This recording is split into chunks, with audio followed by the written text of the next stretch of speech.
What if the real you isn't the one in the mirror? Let me ask you something you've never been taught to question. What if the version of you that you see every day isn't the real you? What if the man in the mirror is just the messenger, and the real architect, the one with power, direction, clarity, has been hidden just outside your field of awareness? You felt it, in moments of intuition, in dreams that felt more real than waking life, in those flashes of strength that showed up when you were supposed to break. That wasn't an accident. That was your other self. And the truth? Most people will go their entire lives obeying the weaker self, while the powerful one watches in silence. But today you don't just learn about it, you meet it. Because Napoleon Hill didn't just hint at a concept, he revealed a portal. And once you see what's behind that mirror, you'll never unsee it again. Let's begin. The greatest trick ever played on the human mind was convincing it that the surface is the whole. That what you see in the mirror, your body, your face, your eyes, is the sum total of your identity. But I am here to tell you, that reflection is not your power. It is only your projection. From the moment you arrived in this world, your training began. Not in strength, not in imagination, but in appearance. You were taught to measure yourself by what others could see. Your looks, your height, your weight, your race, your achievements on paper. And slowly, silently, you built an identity out of reflections, out of feedback, out of what the world said you were. But here's the truth, nobody told you. Mirrors lie. They only show what light can touch, not what destiny is made of.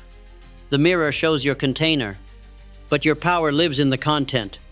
And most people, they never meet that content. Your body is a gift, yes, but it is also a cage if misunderstood. Because when you over-identify with what's visible, you become a slave to the opinions of the blind. You start to believe that confidence comes from looks. That power comes from presentation. That success comes from the noise you make instead of the silence you control. And that belief traps you. It makes you insecure in private, performative in public, dependent on praise to feel real. But inside you, there's another being. One that doesn't need mirrors to know it exists. One that doesn't shrink in the dark. One that moves with purpose even when your face looks unsure. That is your other self. And it's waiting. Most people hear it only in crisis. When they lose the job. When the dream dies. When the mask cracks. That's when the whisper comes. Quiet, clear, calm. You are more than this. You were made for something greater. It doesn't shout. Because it doesn't beg. It speaks like someone who already knows the truth. And that truth is this. You were never meant to be defined by the outer self. You were designed to be led by the inner one. But here's the problem. Most people are so addicted to their reflection. They silence the whisper before it finishes a sentence. The world will praise your appearance even while your purpose dies quietly inside. It will applaud your image while your spirit starves. It will give likes and ignore legacy. Because surface is easier to sell. And so, many people trade their identity for acceptance. They decorate the mirror. They polish the shell. They master the performance. But inside, they are strangers to themselves. And do you know what happens to a person who becomes a stranger to their other self? They live life like a ghost, walking, talking, performing, but never truly present. Here's how you'll know if your mirror self is running the show. You overreact to criticism. You fear silence. You need validation to move. You sabotage opportunities right before they arrive. You feel exhausted even when nothing's wrong. That exhaustion isn't physical. It's existential. It's what happens when your soul is pulling one way and your ego pulls the other. The mirror wants comfort. The other self wants greatness. And that war is costing you. Inside you, there is a part of you that never changes. It's not your name, not your job, not your appearance. It's the witness, the quiet knower, the presence behind the thoughts. You've met it before, in moments of deep clarity, in the voice that says, "This isn't who you really are," in the feeling of coming home to yourself, even if just for a second. That part of you is real, more real than the face in the mirror, more real than the stories you tell others, more real than the fears that keep you small. That is the other self. And it has been waiting, not to rescue you, but to lead you. Napoleon Hill called this power the other self, but others have called it the higher self, the inner authority, the witness, the soul. It doesn't matter what you name it. What matters is this: you are not limited to the version of you that the world can see. And the sooner you stop trying to impress that mirror and start answering the call of the voice behind it, the sooner life begins to unfold with purpose, precision, and peace. Because the real you, the one you've barely begun to remember, was never physical to begin with. It was always spiritual, strategic, silent, and sovereign. That is the truth. And now that you've seen it, you'll never go back to the lie. There is a moment, and you will know when it comes, when silence stops feeling empty and starts feeling alive. It often comes at night, when the noise dies down, when the mirrors are covered, when there's nothing left to perform for. And then, like a breath you didn't know you were holding, a presence enters your awareness, not from outside, but from deep, deep within. And you feel it. The other self is here. It doesn't sound like your normal inner monologue. It's not anxious. It's not repetitive. It's not desperate. It speaks like a sovereign, calm, certain, commanding. It doesn't beg you to believe. It assumes belief, because it is you without fear. It is you without limitation. It is you without the residue of your past. And when it speaks, everything pauses. Time, worry, ego. And you realize, I've never actually been alone. I've only been ignoring who I really am. The first time you truly hear the other self, it won't be with words. It will be with knowing. You'll feel it in your body, like a current of electricity down your spine, like clarity that cuts through confusion. It may ask you nothing. It may say only this: are you ready to remember? And something in you beyond logic, beyond fear, will answer, yes. And in that yes, something ancient activates. Something you forgot you carried. Not knowledge, but awareness. Not memory, but identity. This encounter is not gentle, because rebirth never is. When the other self rises, the lesser self begins to shake. The masks, the personas, the excuses. They crumble. They fight back. They whisper, "But who will you be without me?" And for a moment, fear grips you, because you don't know who you are without the story, without the trauma, without the performance. But then, the other self answers, "You are who I've always been." And in that truth, you feel peace, not comfort, not pleasure, but peace. You begin to walk differently, not physically, energetically. You move from center, not from impulse. You begin to act not from pressure, but from principle. You feel less need to prove, more desire to align. Your voice becomes quieter but sharper. Your eyes soften but see further. Your presence expands without effort. This is not confidence. It is authority, because now you are led not by emotion, but by knowing. People around you sense the shift. They don't know what changed, but they feel it. They speak to you with more respect. They listen longer. They ask deeper questions, not because you said anything different, but because you now carry the energy of someone who remembers. You no longer broadcast confusion. You emanate alignment, and the world, as it always does, responds to the signal you send. You still see your reflection, but it no longer defines you. You look into the mirror and think, this is just the shell. The real me cannot be contained. You stop seeking validation. You stop adjusting your truth for appearance, because now you are led from within. And when the outer world tries to shake you with rejection, failure, or chaos, you don't fall apart. You return inward, and the voice says, "We're still here, we're still going," and that is enough. There will come a night when you sit with yourself, maybe in silence, maybe in tears, and you will make a quiet contract. You will say, "From this moment on, I follow only what is true." You won't announce it. You won't post about it. You will simply live it. And every step after that will be different, because the other self does not ask for permission. It leads, and you finally are ready to follow. The encounter is only the beginning. Meeting the other self is not the finish line. It's the first breath of your true life. Because now, you must do something far more difficult than discovering power. You must learn to live from it. The lesser self feeds on three things: approval, distraction, control. To starve it, you must systematically deny those addictions. Stop chasing likes. Stop numbing your mind. Stop controlling outcomes you do not own. The lesser self will panic. It will beg, bargain, scream. Ignore it. Because each day you deny its impulses, you strengthen the rule of your inner sovereign. And soon, the lesser self no longer governs. It obeys. The other self speaks in clarity, but it does not shout. You must create space to hear. Build a habit of silence, of journaling, of walking without noise. Ask before action. Is this aligned with who I'm becoming? And wait.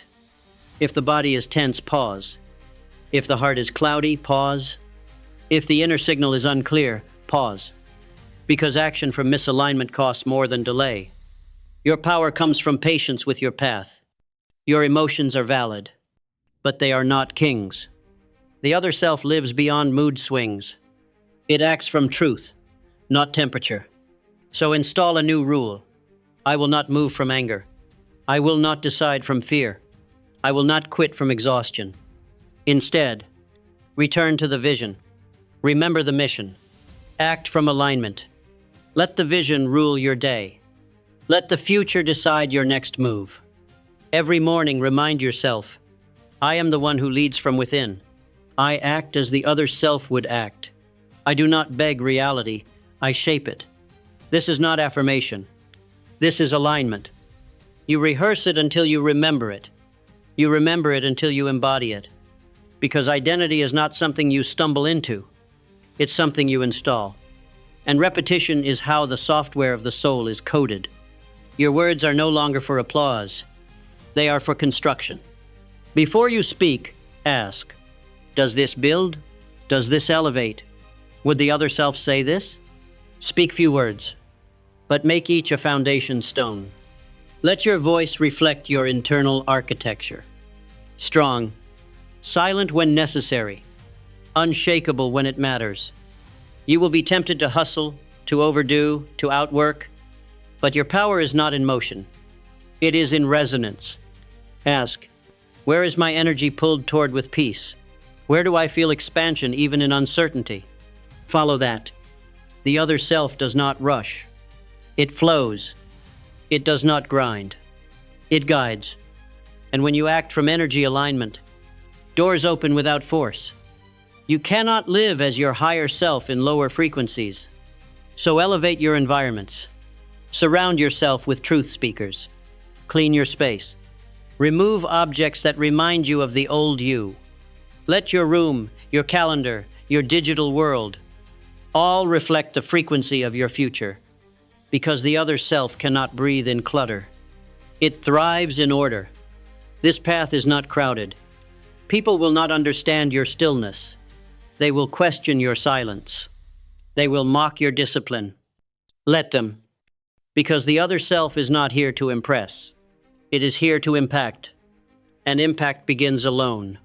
So, embrace the season of invisibility. It is where power takes form. Don't wait for alignment to visit. Schedule it. Have weekly reviews. How did I obey my inner authority this week? Have daily initiations. How can I walk like the other self today? Anchor your days in pattern. Pattern births power. Because chaos breeds forgetfulness, and you are not here to forget who you are becoming. Do not rush this embodiment. It is not a trend. It is not a temporary season. It is the emergence of your truest self, and that self has always known what to do. So each day, choose mastery. Master your mind. Master your words. Master your movement. And you will find that the man or woman who lives from the other self needs no stage to be powerful, needs no audience to be royal, needs no approval to walk in peace. You are becoming that person right now, and when the world finally meets them, they will have no idea how long this version of you has been waiting. There will come a day, and you will know it when it arrives. When you look into the mirror and do not flinch, not because you've perfected the image, but because you've finally made peace with what the image represents. Not the destination, but the vessel. You will not see failure. You will not see confusion. You will see the container of power, because the real you is no longer in the mirror. It is the one looking through it. You once thought the other self was someone you would become, but now you know it was always who you were. It was buried under the noise, hidden behind the masks, crushed by the weight of expectation, but never lost, never broken, never gone. You were not discovering a new you. You were remembering the eternal one. There used to be a distance between who you were and who you wanted to be. Not anymore. The voice is no longer a whisper. It's your default tone. The movement is no longer forced. It's your rhythm. You no longer ask, what would my higher self do? Because you are now doing it. There is no switch. There is no mask. There is no delay. You walk as one. You act as one. You live as one. And that is true freedom. You used to chase outcomes. Now, outcomes gravitate toward you, not because you forced them, but because you aligned with something deeper. Self-governed clarity. People sense your groundedness. They hear it in your pauses. They see it in your presence. You are no longer here to perform. You are here to transmit. And the world, without knowing why, responds with greater respect, greater trust, greater opportunity. You no longer wait to be chosen. You are already claimed by your mission. You used to spiral in uncertainty. You used to beg for answers. You used to fear the unknown. But now, you trust your own signal. You anchor into silence. You obey clarity without delay. And that's what peace actually is. Obedience to inner authority without needing outer proof. You walk into rooms with nothing to prove, because your energy speaks long before your mouth opens. When people meet you now, they are not just encountering a man or woman. They are encountering a frequency, one that tells them it's safe to be sovereign. You don't have to beg life, you can shape it. Your real power doesn't come from image, it comes from within. You become a mirror not of appearance but of potential. People see themselves in you. Not the you of the past, but the you who now walks in full integration. And without saying a word, you become the reason they begin their own return. You no longer speak about alignment. You are alignment. You no longer talk about purpose. You are purpose. And the mirror, once your prison, is now just a checkpoint. You glance at it and smile, because you know, this reflection is not my power. It is my permission. Permission to live freely, to lead boldly, to remember constantly, and above all, to walk as the one you were always meant to be. Welcome home. If this message awakens something ancient in you, then it means you're ready. Subscribe now, not for noise, but for clarity. Hit the bell so the next message finds you at the perfect moment. Comment below. I lead from within, because this isn't a performance. It's a remembering. Every click, every word, every moment of silence from here on out is a step back to who you've always been. No more looking outward. No more waiting for permission. You are the signal now. You are the voice. You are the self. And we'll meet again where the next mirror waits. Until then, walk like the one who never left, because you haven't.